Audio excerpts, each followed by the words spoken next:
Bueno, es un hecho, las variables lo están midiendo, la economía mexicana se está desacelerando, ya el crecimiento económico, la mayoría de los analistas lo pone por debajo del 2%, y para analizar esto está con nosotros Luis Miguel González, él es director editorial del periódico El Economista. Periódico, ustedes lo reportan, todas las variables indican una desaceleración. A ver, hay variables externas y variables internas. Sí. Y en las dos la señal es la misma. Sí. En lo externo vamos a decir que el factor más importante es desaceleración de la economía de Estados Unidos, pero también hay desaceleración en Europa y desaceleración en China. Sí. Y en lo interno yo diría que hay dos... Déjame antes de entrar de lo interno en lo externo.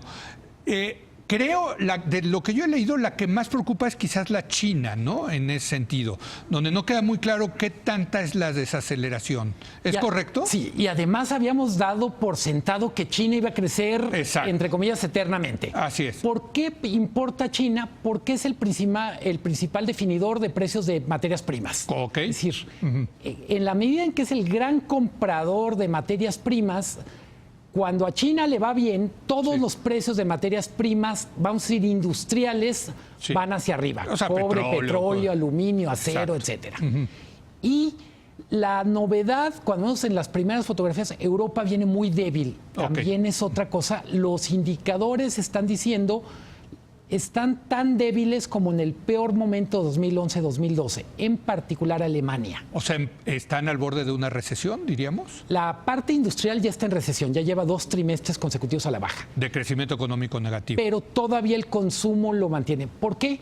Porque buena parte de la industria europea vive de exportar, y China, Estados Unidos y otros países emergentes ya no están comprando lo que compraban. Ahora, regreso al caso de China porque la empresa Apple tuvo una caída en la bolsa muy importante hace unos meses, precisamente por la caída de ventas en China, ¿no? Sí, son dos cosas, la desaceleración y lo otro es la tensión comercial Estados Unidos-China. Esa es también otra. A Apple le pega que toda su cadena de producción depende de que esté perfectamente integrada la proveeduría china con Estados Unidos.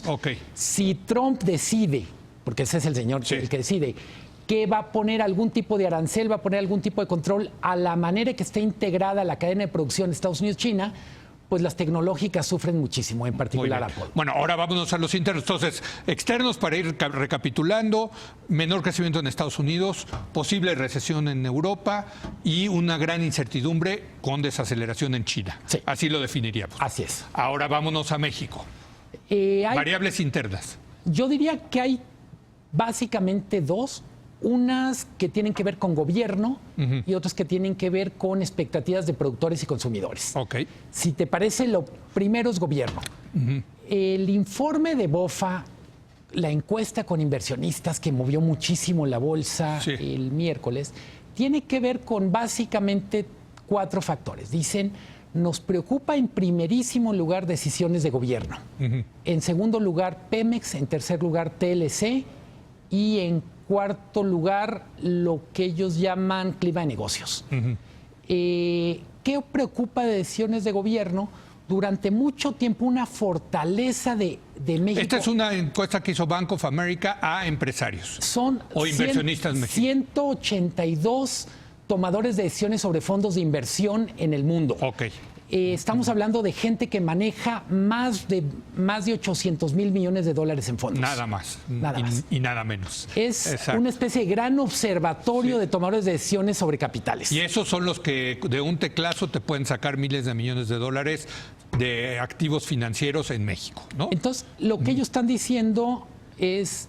Decisiones de gobierno es un factor de riesgo, es un factor de riesgo Pemex, es un factor de riesgo TLC y otro es clima de negocios. Decisiones de gobierno yo diría que son 2 cosas y hay veces creo que lo estamos confundiendo. Uno es lo que se anuncia y lo otro es cómo se ejecuta. Tengo la impresión que en algunos casos las dudas es sobre la incertidumbre que generan los anuncios, pero otros es la incertidumbre que genera la posible implementación. Como lo de la guerra contra el huachicoleo, digamos, por ¿no? ejemplo. O sea, que es un objetivo loable que tiene que hacer el gobierno, pero como lo implementó a lo mejor no fue la mejor manera. Sí, entonces en cualquier caso son cosas que pesan. Un factor que durante, vamos a decir, los 18 años pasados le gustaba mucho a los inversionistas era el gobierno era relativamente predecible. Alguien podrá decir, digamos, a la gente que no le gustó cómo se decidieron en los últimos 18 años, decir, sí, predecible, pero siempre para mal. Pero en cualquier caso, había pocas sorpresas en la toma de decisiones de gobierno y la novedad es que ahora hay demasiadas sorpresas.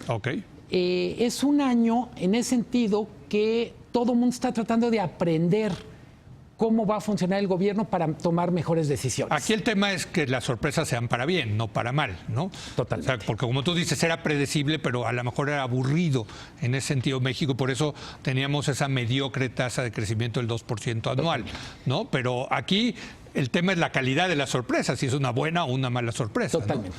¿No? En lo interno, ya fuera de gobierno, suponiendo que nos quedáramos con dos tipos de agentes, empresarios y consumidores, estamos teniendo literalmente fotografías de alto contraste. Eso está interesantísimo, porque por un lado tienes un consumidor que está boyante, feliz, aunque eso no se tampoco traduce en mayores ventas. Pero el índice de confianza del consumidor está en unos máximos históricos. Yo de broma decía en la mesa de redacción del Economista, decía, el consumidor está optimista, pero no tonto. Es decir, hay muchísimo optimismo, pero no se está endeudando para comprar coches, no se está endeudando para comprar casas. Está todavía diciendo... Pero hay un gran optimismo. A ver, eso es lo que te refleja la encuesta del INEGI, ¿no? Las encuestas desde julio. Desde julio tuvo un brinco impresionante. No ha bajado la misma cosa que es inexplicable en algún sentido para los politólogos de estos niveles de 70, 80% de popularidad. Desde el punto de vista de la observación de comportamiento de consumidores es casi inexplicable un optimismo, yo diría, a prueba de balas. Sí, desbordado, no importa lo que se anuncie, la gente dice, yo creo que voy a estar mejor en los próximos 12 meses de lo que estoy ahora. Así es. Ese es el consumidor, pero lo que tú dices es interesantísimo. Hay otras encuestas que son las índices de confianza empresarial. Y ahí hay muchos elementos muy interesantes. Básicamente, y ahí hacen eco de la encuesta de Bank of America, que es básicamente factores de riesgo, es decisiones de gobierno. Y yo diría un segundo factor, el escenario internacional. ¿Qué pasa con decisiones de gobierno? En pocas palabras, yo diría, hay simpatía en algunos casos, estoy hablando ya del sector empresarial, con algunas de las líneas narrativas del gobierno. Creo que todo mundo, consumidores, ciudadanos, empresarios, estamos hasta el copete con el tema de corrupción. Correcto. Yo creo que ahí no hay ninguna duda.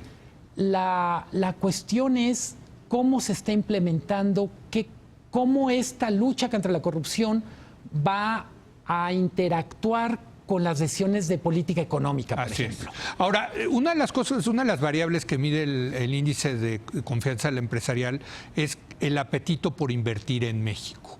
Y ahí sí, a diferencia del consumidor, no hubo un salto. Con la elección de López Obrador y con la toma de posición de López Obrador, no cambió. No hay un gran apetito en lo que está midiendo la encuesta a los empresarios por invertir en México. Hay más bien incertidumbre, hay dudas. Cautela, ¿no? Y esto es importante porque mientras no haya inversión no va a haber mayor crecimiento. Sí, a ver, y además no cualquier tipo de inversión, que en ese sentido creo que es muy relevante. A México le urge inversión en infraestructura. Así es. Y vamos a decir que el proyecto de López Obrador, el que ha presentado, es muy ambicioso en términos de infraestructura, pero le falta definir algunos detalles. ¿Cuál es el más importante? ¿Dónde están las oportunidades para el sector privado? ¿Y cuál va a ser el mecanismo financiero?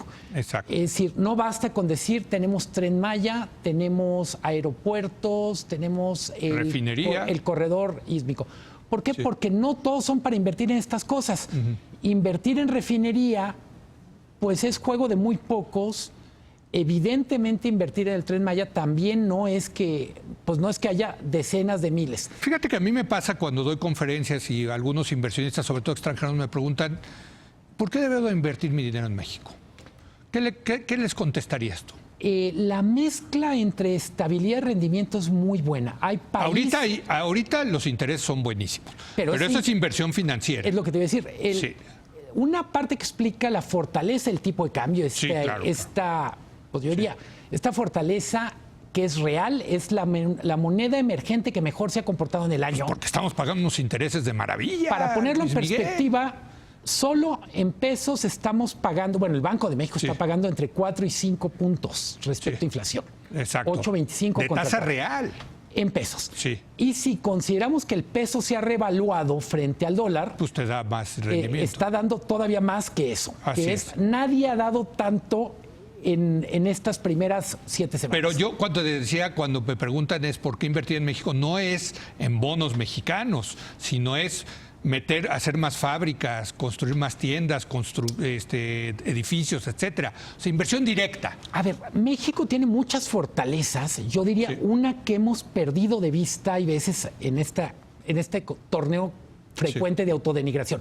México tiene un mercado interno muy potente. Sí. Platicaba el otro día con un ejecutivo de una multinacional y me decía, a ver, México es el 5º mercado mundial para nosotros. Ellos hacen café, chocolate, etcétera. Me decían, Pero eso viene también del pasado, ¿no? Esa narrativa viene también del pasado. Sí, por eso, pero no hay una nueva narrativa del gobierno, ese es mi punto. No, cuando dices, hay estabilidad macroeconómica, tenemos tratado de libre comercio con Estados Unidos, tenemos un gran perfil sociodemográfico, etcétera. Eso ya estaban antes de que tomara posición López Obrador. ¿Y qué es lo nuevo? Todavía no hay en la propuesta de López Obrador una ventana que sea para los empresarios, hay que decirlo. Eso. Pero además, creo que vale la pena, una cosa que ha tratado de enfatizar López Obrador y habrá que ver cómo lo ejecuta, es no solo se trata de que haya oportunidades para grandes empresarios, sino para pequeños y medianos. ¿Cómo se le hace? La verdad es que yo quiero ver el plan. Porque, todavía no hay eso, exacto. A ver, porque además con frecuencia estamos discutiendo la teoría. Sí. Lo que creo que es más relevante es cómo se va a ejecutar exactamente, qué se tiene en mente para hacer que pequeños y medianos empresarios tengan mejores oportunidades de los que han tenido. Y que arriesguen su dinero en ese sentido. Ya se nos acabó el tiempo, iba a decir el dinero, el dinero también. Pero te quiero preguntar, Luis Miguel, ¿tasa de crecimiento del PIB en conclusión para este año? Para mí es entre 1 y 2 y probablemente más abajo de 1,5 que pegado a 2. Que eso es más o menos lo que traen, ¿no? La mayoría. Citibanamex lo acaba de poner en 1.4. Hay que recordar otra cosa. Todos los primeros años de gobierno son malos. Siempre el primer año de un gobierno se crece menos que el último inmediato anterior. Hay que pagar la curva de aprendizaje del gobierno, literalmente el costo de que agarren las riendas. Exacto. Y este primer año es especialmente complicado por lo internacional y por la cantidad de cambios que hay. Entonces, no hay manera de pensar que vamos a crecer más que 2018, simplemente porque... Ahora, la promesa de campaña de López Obrador era duplicar el maldito 2% del neoliberalismo, es decir, crecer al 4%. Estamos lejísimos de eso. Hay que decirlo, también esa era la promesa de Luis Videgaray hace 6 años. Y también la de Fox y también la de Calderón, todos prometen que vamos a crecer y al final... Estamos atrapados en un techo... Iba a decir de cristal, pero es como de asbesto, de 2%. Hormigón, ¿no? Concreto de hormigón. Necesitamos que el Chapo haga un agujero. Bueno, va a necesitar ahora que lo van a mandar a Colorado. Gracias, Luis Miguel. Encantado. Luis Miguel González, director editorial del Economista. Regresamos ahora con Alfredo Lecona para debatir el tema de la seguridad, de la Guardia Nacional. Regresamos en un momento más.